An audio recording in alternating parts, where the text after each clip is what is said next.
Your call has been forwarded to an automatic voice message system. Matt Horn is not available.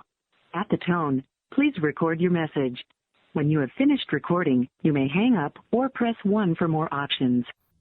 Hi, Matt,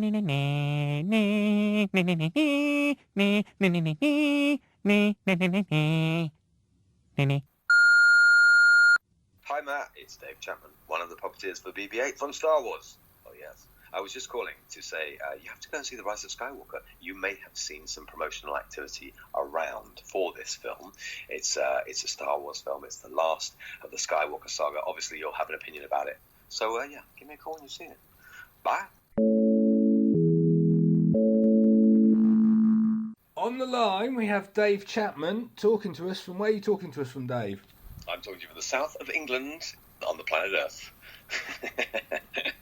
I would say what's the weather like, but I kind of already know. Yeah, England in December. It's not sunny. But hey, that's okay, because there's a Star Wars movie out, you know? So that's a bit of warmth and sunshine in your lives at Christmas time. You've completely ruined my segue. How was I to know? Well, Dave, the reason why I've got you here... Yes. I can't even believe I'm saying it, really, is because of the new Star Wars movie, The Rise of Skywalker. It has been released now, but from what I can tell from the reviews, it seems to be a mixed bag. Interesting. Well, obviously reviews are important because they tell people about things they need to go and see. Equally, there are so many opinions out there, and there are so many different critics and audience members who come from different angles and different age groups and different perspectives. Some people have a great love of the prequels, some people have a great love of the original, some people have a great love of the whole canon, some people love the animations and the TV shows and the comics and extended universe, and everyone has a different place on the Star Wars map, if you like, from an opinion point of view. From my point of view, because obviously I can't really comment for anyone else, The Rise of Skywalker is a JJ movie, so it's brilliantly made, and it speaks to for me, it speaks to people who are right across that spectrum. So I mean, you know, a critic is professionally paid to watch movies and make statements about it, but we've had great reaction to the film from all sorts of people, from little kids who are new to the whole thing and came on board with The Force Awakens, right the way through to old school fans. I went to the premiere the other night with a very good friend of mine who's a massive old Star Wars geek, and he said that really spoke to me. So that really, really spoke to me, and I said that's great because you know, it's important. It's a 9-movie saga. It's been 42 years in the making, and this is the end of that Skywalker story. And I really enjoyed it. I thought it was great. Obviously, I'm not going to give any sort of spoilers away, but we know Palpatine's back. You mean the laugh at the end of the trailer? Yeah. I couldn't possibly comment. You have to go see the movie, but you know, there's there's always dark and light in the Star Wars universe. Yeah, and yeah, basically it's just continuing on the last 2 films. Everyone's kind of going, so what is the deal with Rey? What's her lineage? What's happening there? Where did she come from? You know, where'd she go? And obviously, because it's the last part of the saga, it's only right that those questions get answered. So that's why it's got a kind of an epic tone to it. Apart from it wrapping up this wonderful 9-film series, it's also got the sort of the mystery that we've had to deal with since The Force Awakens is, who is this girl? You know, why has all this stuff happened to her specifically? We learn a lot more about that, obviously, and of course, you know, Oscar and John, you know, Finn and Poe and stuff. Their stories progress. Everyone's kind of moving through it, and it's classic old romper stomper fun movie. You know, it goes so quickly as well. I have to say, I watched it. It was super speedy and in a good way. You know, just never stops moving. It's brilliant. Well, I'm going to ask a controversial question now, to do with BB-8 actually. Oh, okay. You've done BB-8 for the last 3 films. Myself and yeah, there's a team obviously, but yeah, there's 2 puppeteers and 2 animatronics geniuses / software genius. So yes, there's kind of a team of us, but yeah, I have indeed. Yeah, and obviously once the first film was released, they had this merchandise for BB-8. You know, you could get like a little android robot kind of thing that you could sort of, you know, motion control and go around and all that stuff. Yeah, that's the Sphero, BB-8 Sphero, yeah, indeed, for running around your floor and your carpets, having its little galactic adventures in front of the fireplace. And you must have been thinking, fantastic, all the kids' presents for Christmas. What do you mean? I thought that for the people in my life, or do you meant for the world? Well, both, basically. We do have one. They're great. And yeah, that Christmas was kind of crazy because it was one of those sort of Buzz Lightyear / Cabbage Patch Doll toy moments where basically anybody under the age of 10 who'd seen that, and over the age of 10 who'd seen that movie, was like, that is my Christmas present. I want one of those. It's a lot easier to control than the real thing. Yeah, you do see that stuff everywhere you go. So you get to an airport and you see BB-8 everywhere. At that time, Force Awakens, it was one of those characters that just hit the ground running, and everyone, no pun intended, people really got it. And it was kind of, he's very old-fashioned Star Wars design. He's a lovely thing to look at, and he's a fun character, and it just went crazy. There was cookie jars and rucksacks and training shoes and T-shirts, and it was nuts. This secret is a secret we kept. So the concept of BB-8 and the design of BB-8 was kept a secret for so long, and then the guys in the movie got to see it. So Daisy and John and Oscar and everyone got to know BB-8, and we're still keeping it a secret. No one's seen him. And then when we're shooting Force Awakens, there was drones and cameras and people trying to get on top of us when we were on location. And every time they came over, we covered him. Well, we covered lots of things, but one of the things we covered was covering him with a big cover-up kind of cloth thing, like a rain jacket thing. It's not a rain jacket. It's made of that sort of fabric. So they never got a shot. It was brilliant because we kept this secret a secret. And this is the new Star Wars. It's the droid, and he's a rolling robot, with a sort of weird floating head that no one can figure out. So yes, you keep that secret for 2.5 years, and then suddenly it is everywhere. It's quite strange for the human condition to know that this is a very small kept secret, and then suddenly, wow, not my family know this. The entire world knows what this character is now. It's a weird thing, but we've done it quite a lot because there's quite a few secrets in the movies as we go, through these films, and you do keep. I mean, Harrison, I don't want to be a spoiler for Force Awakens, but what happens to Harrison in The Force Awakens was also, a huge secret. And you live with it for so long, and then you speak to people who've seen the movie and you go, oh my God, I can't believe that happened. Well, as I said, obviously, you've got all this merchandise, that's out on the shelves, and you're going to laugh at this. Now that Baby Yoda has come out, aren't you feeling a bit, oh no, No, not at all, no. There's a good twofold answer to this. One is that, we had a great run at it, and BB-8 will be there forever in the way that some of those other Star Wars characters will be there forever. And Yoda's a character very close to my heart because I got to assist Frank Oz. I joined a very select team of people who are part of the Yoda family across the years on The Last Jedi. So anything that Yoda does is all good by me. He's another classic character, be he baby version Yoda or old man Yoda. He's just an absolute, iconic, I'm sure you'll agree, an iconic character. So wherever he goes, whatever he does, I'm like, yeah, that's all good. Obviously, when you see it in the film, he's rolling about on the floor and knocking into things and whatnot. Yeah. How hard is it to control BB-8?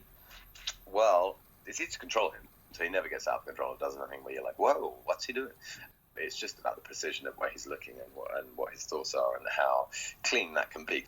It is very precise, and he is doing things that you can tell an actor to walk to a mark and hit a mark on the floor so they're in the right focus line for the camera. You can tell an actor to intuitively look at the person next to them. Now, obviously, what happens when I'm and Brian and Matt and Josh are working with BB-8, we have to sort of figure out, he runs into the room, he stops there, and then he looks here, and then he looks over there, and he does this. And so, because I'm running the head of that moment, I'm working on a remote control transmitter, and it's kind of 1 millimeter on my transmitter represents 2 inches in the real world. I'm mixing up the measurements there, but if I move my transmitter 1 millimeter, that'll give me 2 inches left or right, or on the real thing. So it's very, very specific and very kind of pinch up accurate, and we have to quickly look at things and figure things out before we shoot and make sure that he's good to go. And he doesn't ever get out of control or anything. It's just that it is about precision. If he's not looking down the lens, if he needs to look down the lens, or if he's not looking at John, or if he's not looking at Daisy, or if he's not looking at R2, it looks really weird. And I joked with JJ on the first movie that I wanted to get a t-shirt printed that said 359 degrees of wrong. Because we just do it every day. We all do it intuitively. We look at different things. If you look past something, or if you look around something, so you're not quite looking at it, it's the strangest thing to look at on film. The actors are always very careful about their eye lines, and so are droids. He's a beloved character now, and obviously you've got R2-D2 and C-3PO who are classic. Yeah, big time. When you sort of got that job, were you thinking, oh God, how on earth am I going to do this on par with those two? 100%, and that's another thing that people underestimate as well, in a nice way, is that the jeopardy of the situation, stepping into what is essentially a job I've always wanted to do. Like, this is the most exciting thing that happened. It was extremely exciting. But then there's another layer, and the other layer is, if you're going to come along and play with these guys, be good. don't be rubbish. And so there's a thing of, you step up to the plate every day of a 120-day shoot or whatever, and everything matters. Normally everything matters anyway, because you're working on a project and you're hired to do a job and do it well. Star Wars, there's a whole new layer. Everything you do, you question and go, are the fans going to think that's cool? Are the fans going to think that's naff? Or is that okay? You know, are people going to think we're trying to be funny? You know, like, it's all this time. And because I'm a huge Star Wars fan, it's a high jeopardy and it's a high responsibility. So yeah, absolutely, 100%. There was a real sense of, we have to get this right. We cannot get this wrong. And it can't be in any way... you know, we don't want to be that thing in the reviews. So it's like, oh, and the new robot's a bit rubbish, or, you know, the film's okay, but what J.J. Abrams was thinking with that rolling robot, I'll never know. You know, we knew that J.J. was onto something. He drew it on a post-it note. It's his concept. And then it was punched up by Christian Holtzman and Jake Neal Davis. And, you know, it's a beautiful design. And so we looked at the design on paper. Then you got to make it real, and you got to put it in the scene. And, you know, you do have a real sense of jeopardy. Be good, you know, be as good as you can be, because this is important. This is Star Wars, for goodness sake. He does make noise. He does. Yeah. Is that you guys, or is it somebody else? On the finished product, it is not us guys, and it's not me. It is on set, Brian Herring. He performs the Rod version of the character, so he's essentially standing behind the character and he gets it raised in post-production. He does little guide noises for the actors so that they, you know, sort of time the scene out correctly. Because, you know, for the droid to be silent would be weird. So he makes little BB-8 noises. On the first movie, he kind of invented the BB-8 language. And then when the movie came out, he sort of copied that for the version that Ben Burtt and the sound team put onto the movie. So, yeah, he stands there and does little BB-8 noises. Well, I mean, it is a language in itself, isn't it? I mean, obviously, C-3PO, R2-D2 had the same sort of communication language. One of the questions that does come up repeatedly is, how on earth does anyone understand what they're actually saying? They just know, because it's Star Wars. They know droid languages. I mean, Daisy, Rey's been scavenging. She's been living amongst the droids, so she's probably got it boxed off. But yeah, I know what you mean. There's a lot of robot language in the movie. And it's worth saying, actually, Bill Hader, who's the American actor and improviser, he did a bunch of stuff with JJ to sort of decide on where BB-8's voice sat. And then they used, I think they used a Moog keyboard and various other things, quite old school kit to make that sound, which almost sounds like a 1977 Star Wars original sound effect, because it's so kind of squawky and clunky and nice old fashioned kind of noises. So obviously, Force Awakens, I think that's read. That it's obviously the first instance that BB-8 was in. Yep. Then obviously we've got The Last Jedi, which. Yeah, it seemed to divide the fans in some ways, which, I mean, I liked it. I did actually enjoy it, but obviously there are people out there who didn't. And then obviously you've now got the rise of Skywalker. What's the sort of the arc in this one for BB-8? Oh, I don't know if I could tell you that. He is, God, what would be his arc? To answer that generically is tricky. I guess BB-8, he's still... You know, he's Rey's best friend in his eyes. He has an affiliation to Oscar because obviously he is, in Oscar's, Oscar's, he's like his co-pilot in many cases. But in this movie, he's just taking care of his friends, I guess. I don't want to give too much away. He's just hanging out with Rey and making sure that everything goes well. He's got some tricks up his sleeve. He's always got tricks up his sleeve. Are there any sort of funny anecdotes you can share about the production of the film? This one, or do you mean generally? You can do both, actually, on that. Wow. Funny anecdotes from Rise of Skywalker. I suppose from Rise of Skywalker, myself and Brian, who one of the other puppeteers, he and I are in the battle scene in the movie, but we're in a wide shot, so you can't really see us. So that's a little bit of comedy inside trivia there. We're playing soldiers, and in the Battle of Crate and The Last Jedi, myself, Brian, and Matt, and Josh, and Gary Barlow, and various other people are all the soldiers in the trenches. The trench that you see in the Battle of Crate is mainly people that are connected to the movie. I'm trying to think who else is in the trench. The Sharpie, who's one of the assistant directors, he's in there. He's the one who says it's salt when they find out the planet's made of salt. Next to him is Gareth Edwards, who directed Rogue One. So that trench is quite worth looking at. Obviously, we need to mention the other thing about Daniel Craig being a stormtrooper.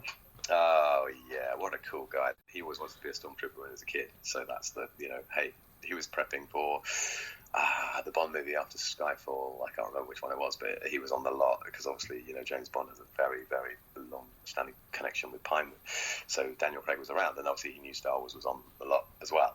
And then, I think he spoke to he spoke to JJ, and they fixed it up, and he's funny. So he's got a funny little stormtrooper beat. For anyone who's listening who doesn't know, Daniel Craig plays the stormtrooper who goes in to see Rey when she's in the torture chamber, and he goes in and she does the old Jedi mind trick on him, as Alec Guinness does in episode 4. He's brilliant. He's funny as well. That's the thing. He brings real flair to being a stormtrooper. So, any other stories? Come on. Other stories from the making of the film. Yeah. Goodness gracious! Wow. I mean, there's so many things when you make a Star Wars film that are challenging and complex, and I suppose the desert is the thing that sticks out in most of our minds as the thing that makes life.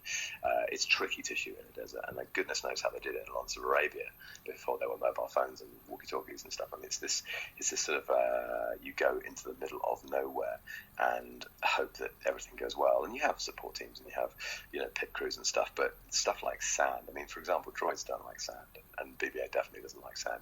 How in the old days a video camera doesn't like sand, or a modern smartphone doesn't like sand, and it's everywhere, and it's on the wind. So there's lots of kind of sort of weird things that happen to you because of the fact that you're in the middle of nowhere. You have water crew that keep you hydrated all day.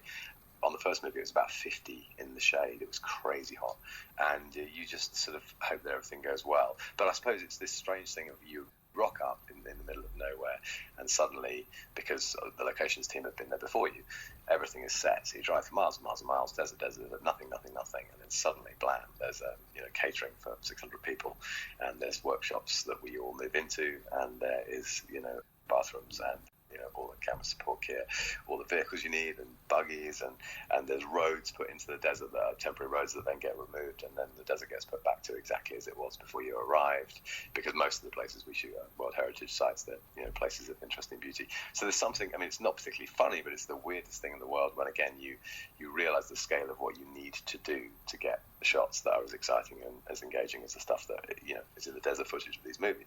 And equally, we go to other places. We went to Iceland for Rogue One, and we went to Ireland. Luke Skywalker, was living on Achtu, which is, the Isle of Skellig in Ireland, which I understand now is heavily visited. Well, not the island actually, but the neighbourhood is heavily visited by people on the old Skywalker search. But you can't get to the island unless you take a boat and you have permissions. It's an ancient site where monks lived hundreds of years ago. So, they pick these extraordinary places. Along the ride we get to see all that stuff, so it's wonderful. I've got to go on a bit of a downer now, slightly. Obviously, you guys are a family. The passing of Carrie Fisher obviously has had this huge effect on production, and obviously on you guys as cast and crew. How do you make a film still work with the absence of one critical character?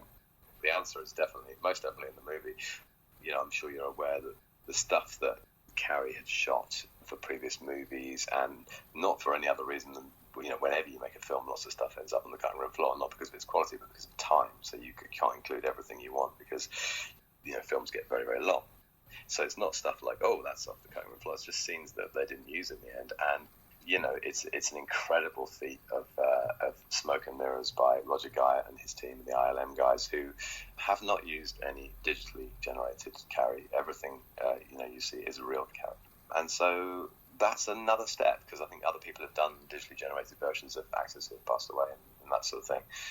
There's a digital Carrie in Rogue One, because at the end of Rogue One, she's 1977 Carrie. But this movie utilizes footage of Carrie. It's really, really beautifully done, really clever. I mean, it's beautifully done from the guys who made it happen physically, and also from JJ and Chris Terrier's point of view, the scripts. It's done so tidily and so neatly and so respectfully. I think she'd think it was a hoot as well. I think she'd think it was such fun that, her character got to sign off, even though she wasn't, present for the movie.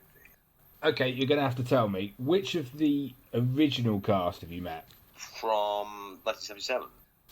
What do you mean, the big hitters like Harrison and Ford and Mark Hamill and Carrie Fisher, and Yeah. those guys. I've met lots of them actually for a kind of number of weird reasons. So I'd already met Kenny Baker, Peter Mayhew, and Anthony Daniels. So I'd met R2, 3PO, and Chewie in my previous work before I joined the Star Wars family, and then of course I re-met them all. But yes, then we met Harrison Ford, obviously, and Carrie Fisher and Mark Hamill on the Force Awakens, and they're all as much fun, and they were all as charming as you'd expect. It's always that thing of don't meet your heroes, and I mean genuinely, I have two massive cultural reference points in my life. One is the Muppets, and one is Star Wars. And I was a huge fan of Harrison. I got him to sign my Raiders of the Lost Ark poster because it's the one that was on my bedroom wall when I was a kid.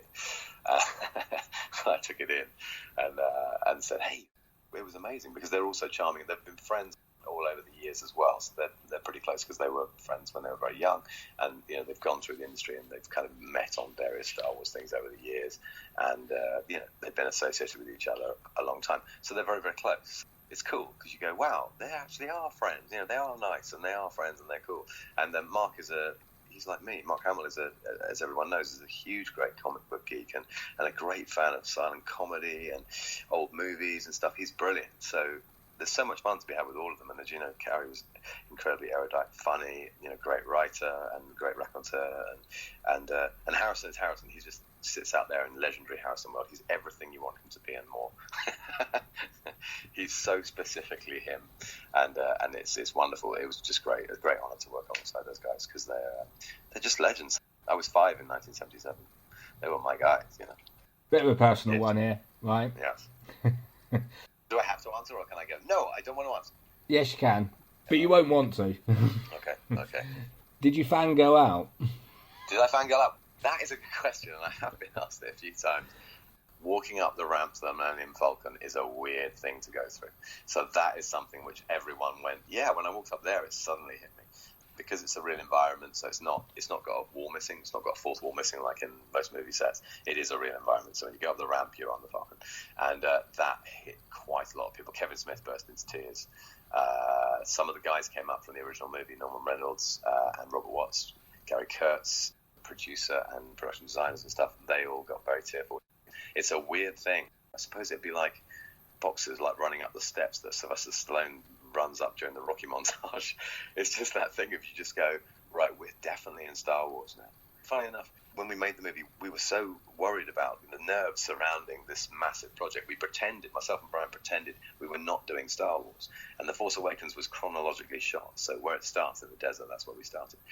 So it's fine. So in the desert, we were like, oh, it's not Star Wars. Oh, that girl looks like kind of Star Wars-y, but it's not Star Wars. It's just another movie job. It'll be fine. And then, because it's chronological, Daisy and John steal the Falcon, and then we're back in London, and we're on the Falcon. And then Harrison and Chewie walk through the door. Sorry, Han and Chewie walk through the door, and you just go, there's no fooling ourselves anymore. We're in the Millennium Falcon. There's Han Solo and Chewie. We're in a Star Wars movie. We couldn't play that game with our minds anymore. But, yeah. There's a bit of that. There's definitely a bit of stuff where you pinch yourself and say, "Wow, this is incredible." And there's a lot of visitors to the set, by the way. There's a lot of people, a lot of celebrities calling up saying, "Hey, I'm a massive Star Wars fan. Can I come have a look around?" The other question is, and obviously you're contractually obliged and you can't answer it, so that's a given. What's the future for BB-8? I don't know. I mean, he's in Star Wars family now, and he's very popular, and everyone likes him, which is good. I'm not sure because obviously he sits in the world of Rey, and so therefore, he's done for the moment. And maybe there'll be other BB units, and there'll be other BB-8s in different stories in the Star Wars, the Star Wars world if they go back to do other things. I'm not sure, but one thing's for certain: the BB droid as a thing exists. I did. BB-9E for Lost Jedi, which is the kind of bad BB-8 who was spying on the other BB-8, which was great fun. So they're in the Star Wars world now, so I reckon we will see BB units. Whether or not we'll see BB-8 again, I don't know, but I'm sure he won't disappear for long. I've also got to mention the other thing as well, because obviously around about the time that Force Awakens was coming out, they did the Family Guy Star Wars-esque episodes. Uh-huh. What were your thoughts? I mean, it's not just Family Guy. I mean, I think Robot Chicken did the prequels, didn't they? Yes, yeah. Everyone loves that stuff. It just feeds so much creativity and so much fun. But yeah, I love their stuff. Seth Green came and had a look round The Force Awakens, actually, and we were joking with him, and he was pointing at stuff, and he said, this is the stuff that I'm going to have to be thinking about in a year's time. So he's looking at the creatures. He's not seeing the movie. He's just looking at the creatures going, wow, what am I going to do with that guy? You know, so it is funny, and everyone loves it. No one's sort of snobby about it. Everyone loves a good Star Wars rip like that. It's good fun. Well, let's talk a bit about you, Dave, you yourself. Okay. What made you want to get into puppeteering in the first place? Well, very straightforward. It connects directly to our previous questions. I saw Star Wars in 1977, and I saw The Muppet Show in 1977, and I was 5 years old. And from that point on, if anyone ever asked me what I wanted to do for a job, I said I want to work for the Muppets, and I want to do monsters. And I wanted, at the time, special effects. I was quite interested in building models and blowing things up, so I quite like the idea of special effects at that time. So it's like special effects in Star Wars or Muppets, please. And that's what I thought from that point on. And I was telling somebody this the other day, and they were finding it difficult to believe. And I've never had that reaction to that statement before. They were like, "What? Are you sure? At 5, you actually knew?" I was saying, "Yeah. I mean, just ask my mum. You know, I did know, and I wanted to do that, and I just had to figure out how to do it." So weirdly, the catalyst for my entire career was Star Wars and the Muppet Show. And you worked in Jim Henson, didn't you? Yes, yeah. I worked at Jim Henson Company. I never met Jim Henson, unfortunately. He passed away about 3 years before I was there. But I did work at Jim Henson Company. That was my break, really. And I started off at the Muppet Workshop, trained to be a Muppet performer, because they were about to do Muppet Treasure Island.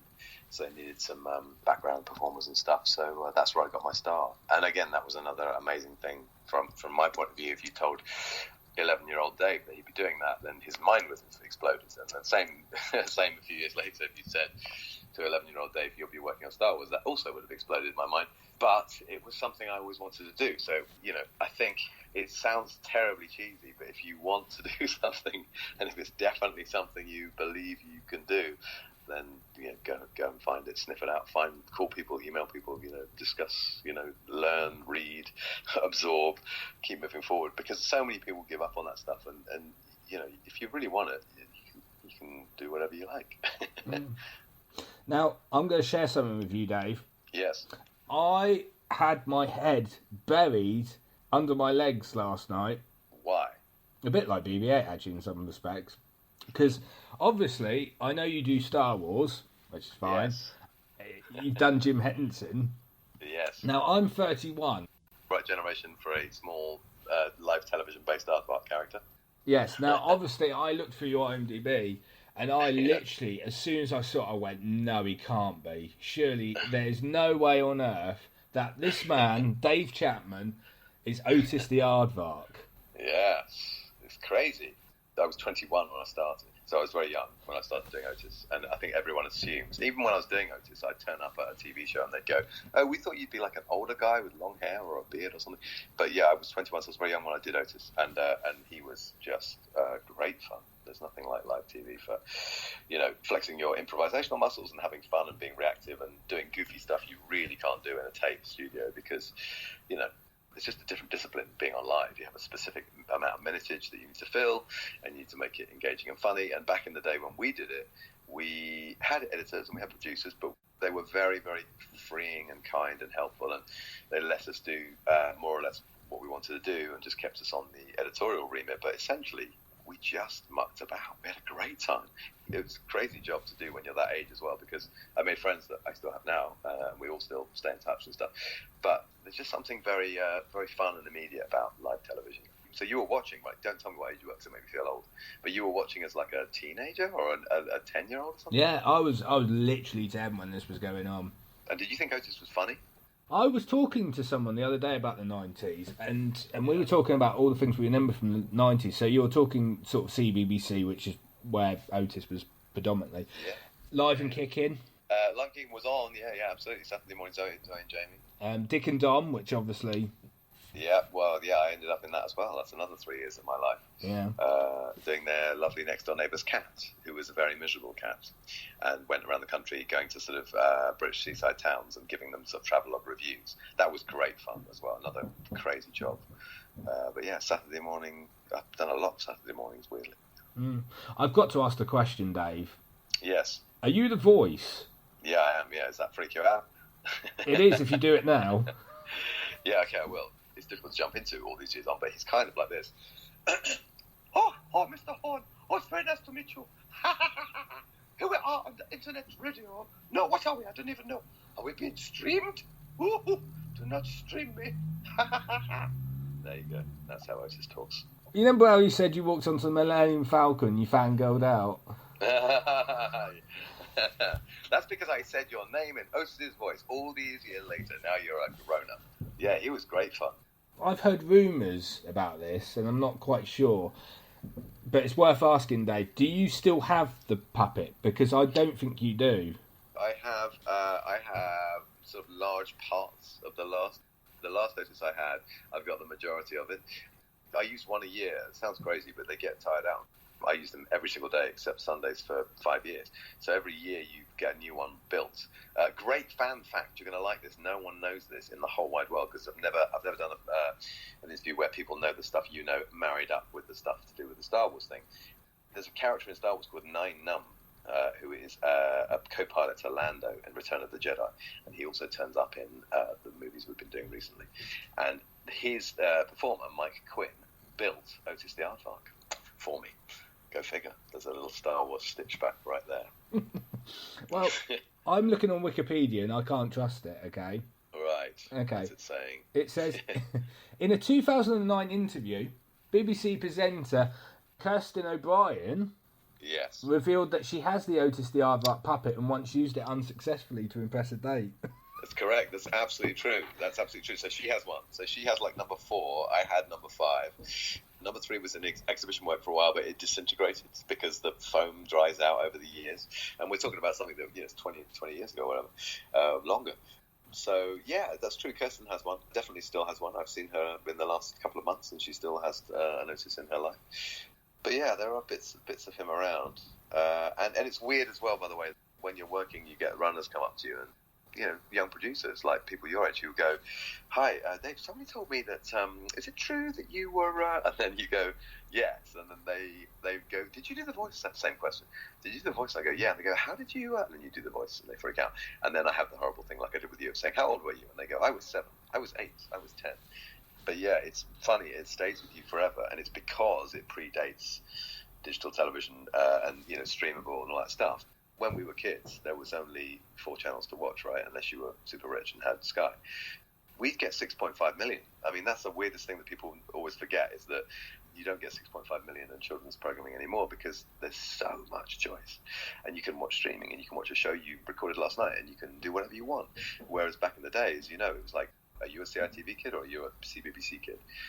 He was seen by so many people that it stays with you forever because, he had a very wide exposure back in the 90s, Well, the other thing as well is obviously Otis was used as sort of a segue between shows, wasn't it? He was in between programs, yeah. So Prez, the BBC presentation department that do all the stuff that's not programmed. So all the stuff in between, all the weather and all the links and all the voiceovers and stuff. So we worked for that department, and then within that we just kind of were given nice free reign to do, wacky kids programming of an afternoon from 3 till 5:35 when Neighbours came on, which is another thing as well. A lot of people tuned in for Neighbours, so you got a lot of grannies and grandmas and older people who were watching Neighbours and stuff, who then turned on the TV at 5:30 to get their cup of tea ready to watch their show, and then they were introduced to Otis.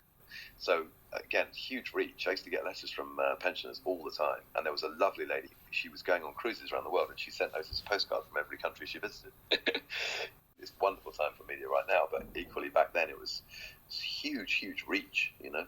I mean, there's not really anything like it now, is there? Really? No, there isn't. I don't know if I have colleagues at the BBC who hate me for this, or anywhere else for that matter. It feels like it will just slowly go to bed, because why in the world of streaming programming, you don't need any interstitial links or any intro. You go to your menu, you select your show, and you watch your show. There's a lot of really fun stuff has come through presentation, and also lots of fantastic talent as well. Loads of people who are currently very, very well known in the industry. I mean, even from CBBC, Zoe Ball, obviously, Radio 1 Breakfast Show host, and Philip Schofield, who's hugely popular with This Morning. Both of them started at CBBC in the broom cupboard, and Holly Willoughby, started at the BBC. It's strange that there's a lovely, solid training you used to get, quite an old-fashioned training that taught you how to work on live television, and to timings and to do all the stuff you have to. There's loads of technical stuff goes on that the audience don't even ever need to know about, and it's a brilliant grounding. And I think lots of really cool people have come up through the ranks doing that job, weirdly. And I just obviously wasn't going to end up in Vision. I was going to always be weird characters. So that's served me very well. I mean, obviously, as a child, you sort of are mesmerised by this Aardvark that's on the screen talking to you. But then, obviously, you grow up and you realise it's actually someone with their hand stuck up it, really, basically. Yeah, that's it. Yeah. That's it. It's true. But then again, I suppose it's like the sooty thing, because if you think about my mum's generation, I guess, the sooty and sweeps thing was great. And when I was a little kid, I used to think they were fantastic. And I still think they're great. When you look at it under the microscope, it's just a guy waving a foamy thing around. You could say that about anything, really. And, like Muppets and all that sort of stuff. Really, what it boils down to is a very lovely foam and fabric character that's being animated by hopefully somebody with an engaging mind and a funny character voice and, some ideas behind it. And that's when it really cooks, is when it's got rich character. So, like, Fozzie's a failed comedian and, Kermit's desperately trying to keep the show in gear, and Piggy is this crazy, egomaniacal pig who wears designer clothes. It's just so much fun there, and it's all what you just described. These guys and girls with their hands up things in the air, but it works, and it's funny, and it's unique. There's lots of things you can do with puppets you can't do with humans. We just did the Dark Crystal for Netflix like last year, and that has no human beings in it, just like the original Dark Crystal. And it plays, it's just under 10 hours, and you can watch it. You never go, I just want to see a human. You go, okay, I'm in this world of Thra, and this is how it exists, and this is how it rolls. But essentially, it comes back to the same thing of it's just people moving things about in a clever way. I mean, with the kind of new avant-garde kind of ways of doing puppeteering, do you ever sort of go back to that emotion as a kid when you look at it and you think, how on earth are they doing that? Oh, that's interesting. So you mean, like, is there ever a moment when my brain is confused as to how something's being done? Yeah. It's really rare, but it does happen. It sounds really, I'm so clever that it's rare. I'm not so clever. It's just that obviously because of what I do, I know all the fixes and various ways and means around achieving shots which are tricky to do with something that's essentially not real. So I do know how all those tricks are done. I occasionally get fooled. I can't think of the last time I got fooled. But you know what I do? I phone someone as soon as I get out of the cinema and go, hey, have you seen the thing with the thing? How do they do that? What's going on? So you find out immediately how some trick has been achieved. There's one that I didn't know for years, so I was waiting to find out a particular shot in Little Shop of Horrors. Do you know the Little Shop of Horrors, the movie? With Rick Moranis and Ellen Greene? There was a shot in that movie that I spent, 35 years waiting for the answer, and I asked the director straight out, how did you do that shot? Because it's always confused the hell out of me. I cannot work it out, and nobody knows. And he told me, and it blew my mind. The other thing as well, I mean, because I find this interesting, is the fact that obviously when you were in the Jim Henson Company, you were doing puppets that were sort of animals or, creatures, that kind of thing. And now, obviously, you're in Star Wars, you're doing mechanical... Sometimes, yeah. I mean, BB-8 is one part of my job detail, I have to say. There's a load of other characters in the movies that are me and Brian and Damien and Colin and the puppeteering team on the movie. So, I have my hand in a lot of those characters that you see. I think we've all got about 35 each. So, like, Porgs are myself and Brian, who do BB-8, and Colin and Damien, who are two other puppeteers who are wonderful, do lots of stuff on the movies. So I still do soft and fluffy because there are cute characters in the Star Wars universe as well as droids, and there are monsters and creatures, and they all need the help of somebody like me, I guess. How hard is it to go from like doing the creatures to then doing mechanical robots? I think it's easy in the sense that you have to learn each bit of kit, but if you take that bit of learning out of the equation, it's the same vocabulary. So I've likened it in the past to when a dog sees something curious, it'll tilt its head to the left because it can't figure it out. A human being very often will tilt their head to the left when they can't figure something out. A Muppet puppet will tilt his head to the left when he can't work something out, and BB-8 tilts his head to the left when he can't work something out. So it's the same vocabulary, just being translated into different things. I'm not saying that that's an exclusive way to express confusion in a puppet character or a human being, but lots of the disciplines and the movement vocabulary you would use for two friendly, fuzzy puppet characters are the same movement vocabulary you use for two evil robots. it's like human nature stuff, and it's like animal stuff. So we watch a lot of animals. When you do movies that have stuff that are animal-like or animal-esque, you'll look at the animal that you feel is closest to them on Earth and study how that animal moves, and replicate that in the movement of the character. Again, this is sort of stuff that I don't know if it's interesting or boring, because there's so much goes into each little thing that you do, and I think people underestimate again how many man hours and girl hours there are. There's so much to do before you shoot. So before we would shoot a new character, there's new characters in Rise of Skywalker, there's new characters in the other movies we've done. Before they go to the set, we've already camera tested them robustly. We know who they are, what they're doing, how they operate, how to get all those beats out of them. So when the director says, hey, can I run over there and do that? You go, yeah, of course.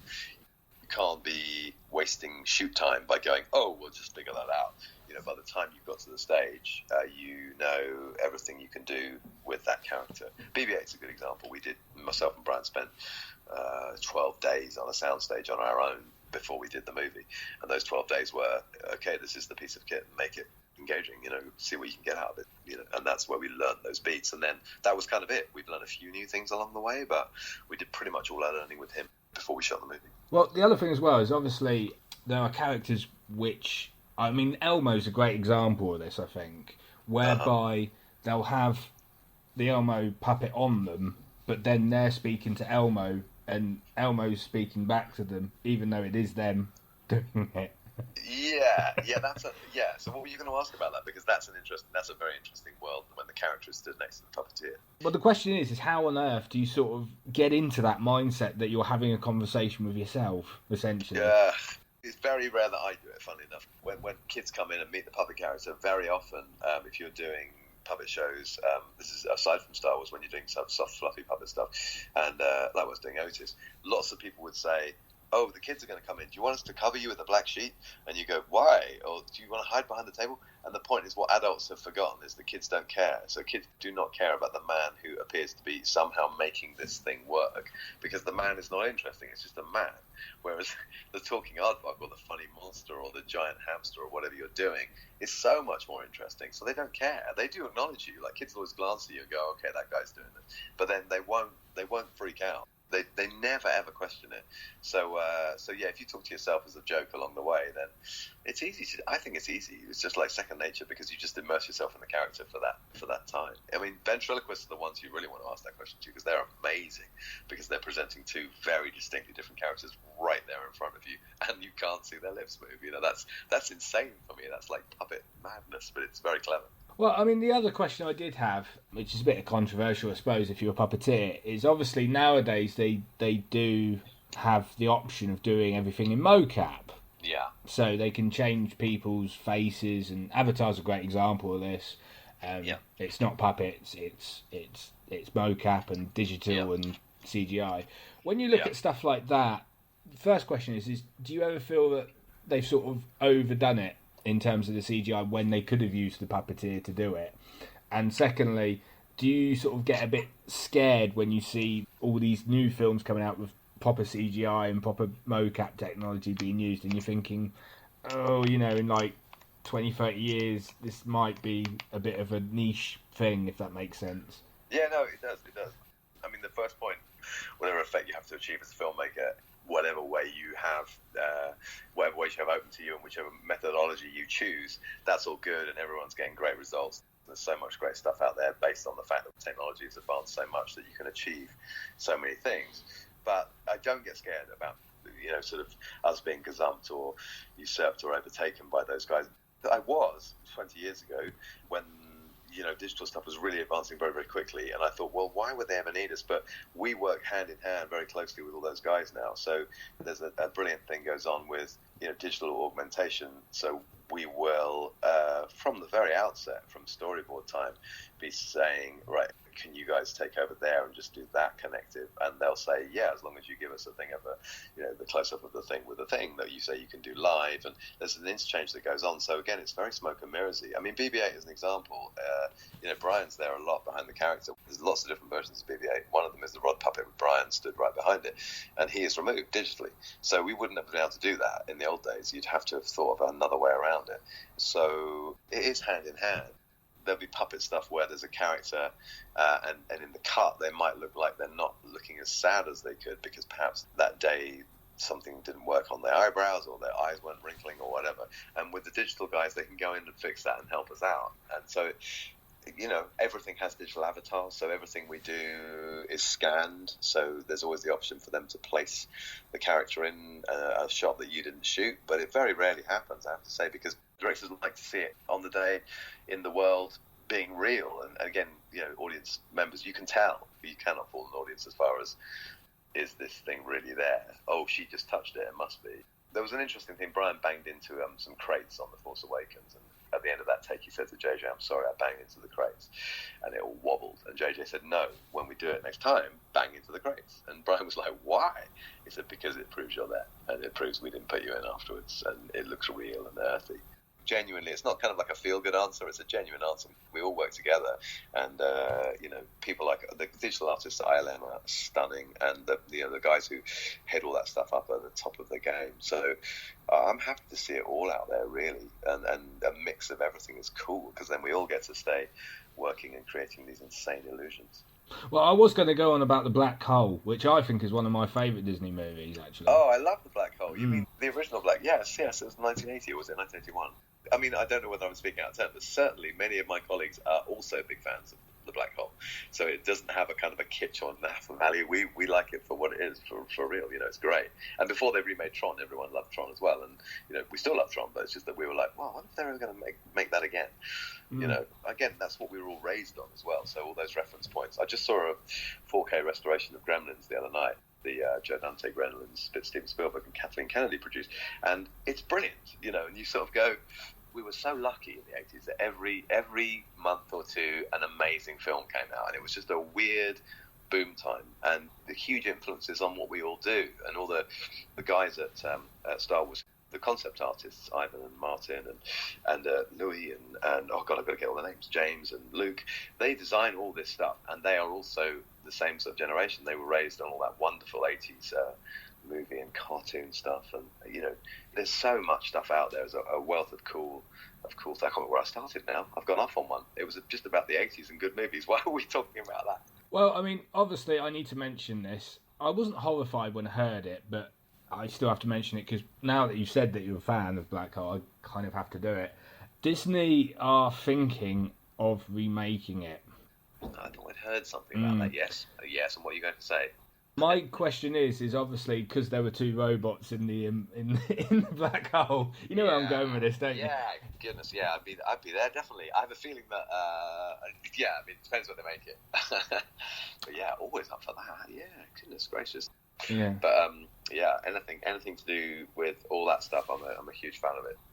Well, I'm going to give you a 1 minute plug, Dave. You mean to plug my personal garbage? I don't have any personal garbage, but that'd be quite funny in itself.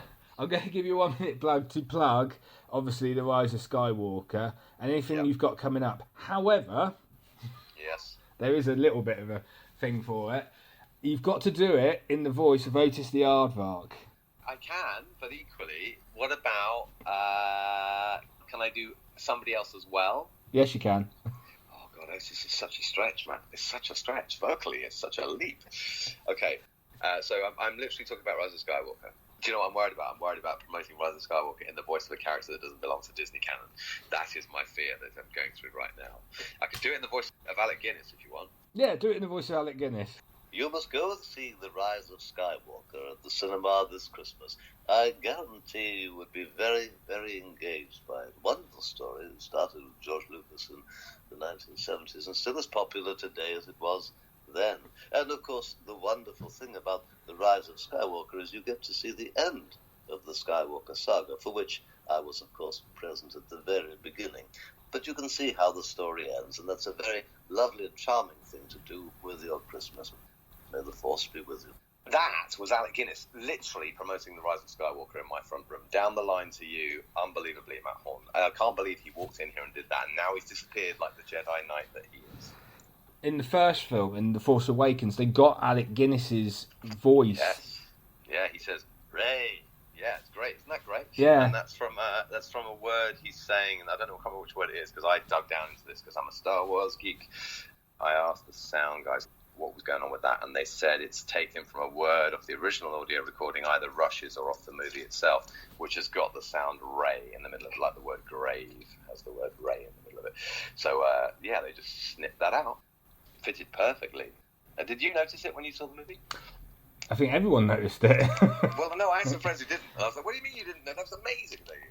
Because it's an audio cue. They were like, oh, really? Oh, that's what it was, you know. I think they didn't think it was Alec Guinness as well. They were like, oh, did they get somebody to do an impression? Like, oh, no, that would be bad. I've just done an impression of Alec Guinness and said that would be bad. But you know what I mean. You need the real voice for that. And have you got anything else coming up, Dave? I mean, I do have stuff coming up. I've got stuff I can't talk about, which is really useful for the non-visual format. I don't have Twitter and I don't have Instagram because I'm just running around like an idiot and I never get a chance to. But no, I do have stuff coming up next year, probably television, and what else do I have coming up that I was going to tell you about? I've just forgotten. Oh, I did a crazy French movie called Mandibles, which is out next year, and it's in French. So if you're a French speaker who likes to go to the cinema, then go and see Mandibles. It's a great fun film about two guys who find a housefly the size of a baby in the back of their car. That's page 1. Well, Dave, it's been an honour. It's been a pleasure. It's very nice of you to say so. I don't feel terribly exciting. You know, I'm not John Boyega, but it's great when people like you who like our stuff go, wow, that's cool. Well, thanks very much for your time, Dave. No worries, Matt. Obviously, we'll have to get you back now. The telly thing is actually a kids' telly thing. But, yeah, Mandibles is crazy. That French movie is brilliant and completely off its head. Do you remember Flat Eric when you were a kid, the little yellow Muppet character? He basically advertised Levi jeans. Yes, I do. Yeah. Well, I do Flat Eric for Quentin Dupieux, who is the French creator of Flat Eric, and he's also a film director. So he did this movie, which we did in France this year, and because I was doing Flat for him, he said, "Oh, I've got this movie that's got a puppet housefly in it, like a giant housefly. It's like real. Would you be interested?" I was like, "Oh yes, that sounds like great fun." So that is bonkers. Well, thanks very much for your time, Dave. No worries, Matt. Thanks, man. Good talking to you. Very easy to talk to, and thanks for asking all the good questions. Thanks very much for your time. All right, cool. Cheers, Matt. Bye-bye. Bye-bye.